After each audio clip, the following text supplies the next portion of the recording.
the theater experience is unique because it's live, right? Like you're sharing space with someone, you're sharing breath with the people on the stage.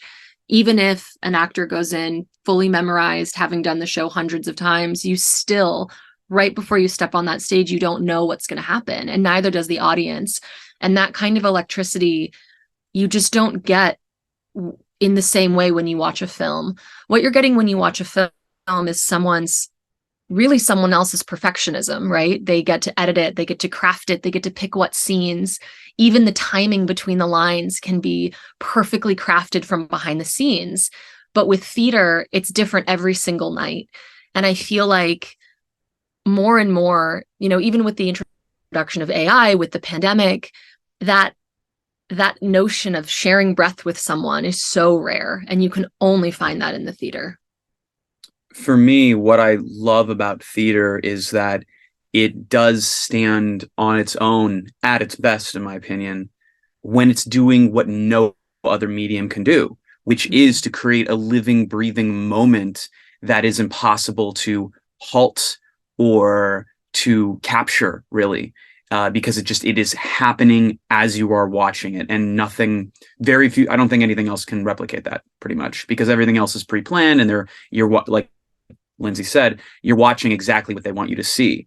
In the theater, there's always that room for it is what the audience will perceive, and you don't know how they're going to react. And there is a magic to that. And I was a little bit jaded on theater for a while, and then Lindsay showed me Indecent, and it blew me away. And I remembered why I loved theater so much, because of that uncapturable moment that you are participating in. It's so beautiful and moving in a way that nothing else is.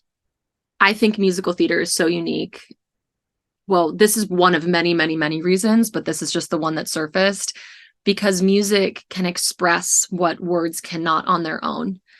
And I had a great acting teacher once tell me that the songs are the subtext. It's what you can't say out loud, so you sing it.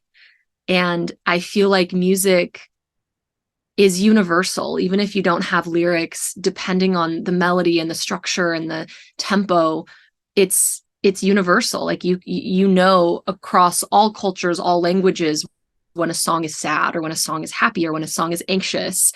And that kind of communication just can't be, it's just not the same as just talking back and forth. And even plays that are translated, right? If you have a play translated from Spanish to English, something is lost in translation. But when you have a song, that I don't think as much is lost, because you have the music carrying that emotional reality to everybody who's listening.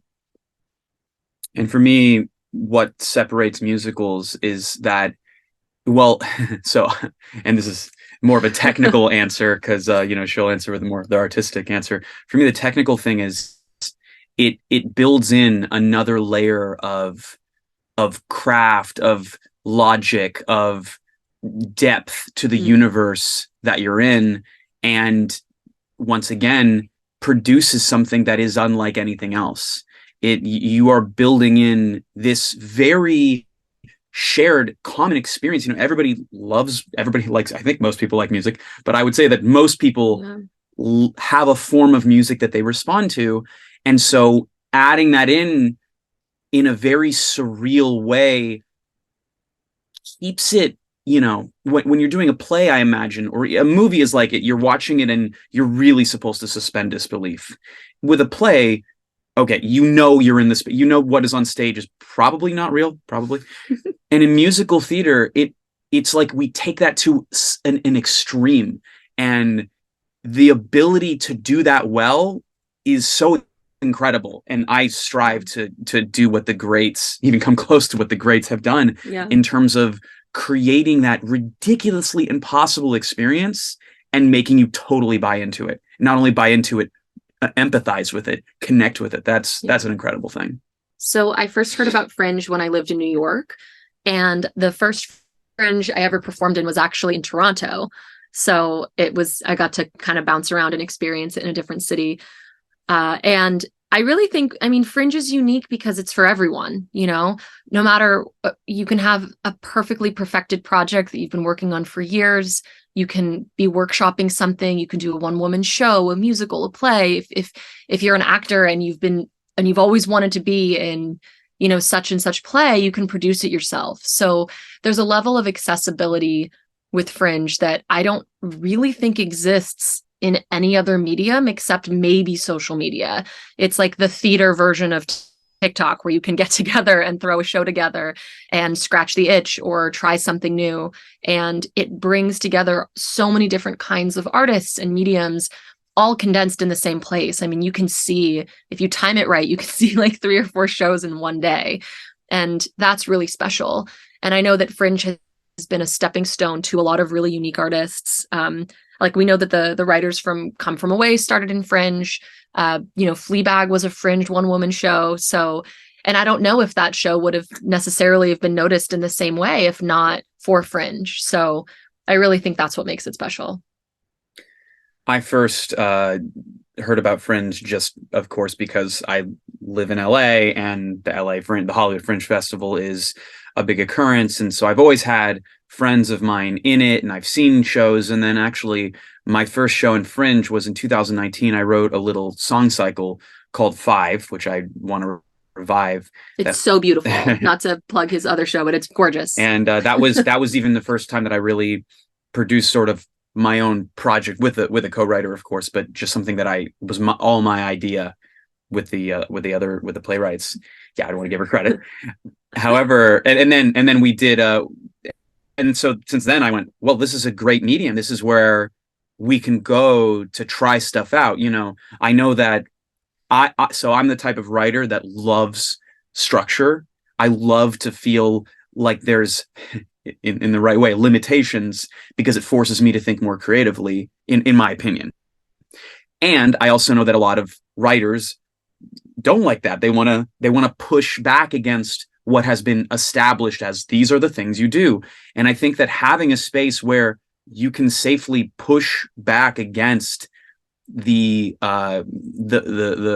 what we think is like the rules of writing or the rules of whatever, and try to push that out of place, see what happens, makes us ultimately stronger writers and even more masters of that if we have a space like Fringe to experiment that way. So I think it's a great opportunity for burgeoning writers or professional writers or whoever to explore and deepen their understanding of their own craft. Well, we had to bring this to Hollywood Fringe because this couldn't be perfect for Fringe. It's so the best place, and also for LA. Like this is one of the best places to do it. Yeah, you know, we would love to take it to Edinburgh. We're still thinking about that. And we felt LA would be a very good testing. The home of Erwan and Gwyneth Paltrow would be the perfect place to do this musical. You know, for all of us like talking about it, we do it is a gentle nudging at it. It's not, like I said, we're not taking down the wellness industry. It is very much we've benefited from it. Right, you know, totally. like I have my, you know, we have our people, our coaches, our therapists, and we meditate and we benefit from all of that. And I think because we see the good, when we see people who use that good to take advantage of other people, that's really what we're talking about. It's not necessarily the content itself. It's the coaches. That's really what we're commenting on. I think people should go to our musical if they want to laugh. Yeah. If they want to feel, if they want to really experience something that is poignant and funny. Yeah, I think that what we've created is actually pretty unique. Obviously, it rests on the shoulders of all the other musical comedies that come before it and content and things that we've watched. And people should definitely come to our show because I don't think they've seen anything like this yet. And if you want something funny and light, and if you want to leave a Fringe show feeling elated and joyful, then definitely come to our show. Yeah, and definitely we feel it is a mostly unique experience. You know, it definitely has, because it's immersive and you're really part of it. It's not just to sit there and watch us. You really feel like you're in the action. It's a different experience. House lights are on the whole time. Yeah. So you're going to be in the workshop.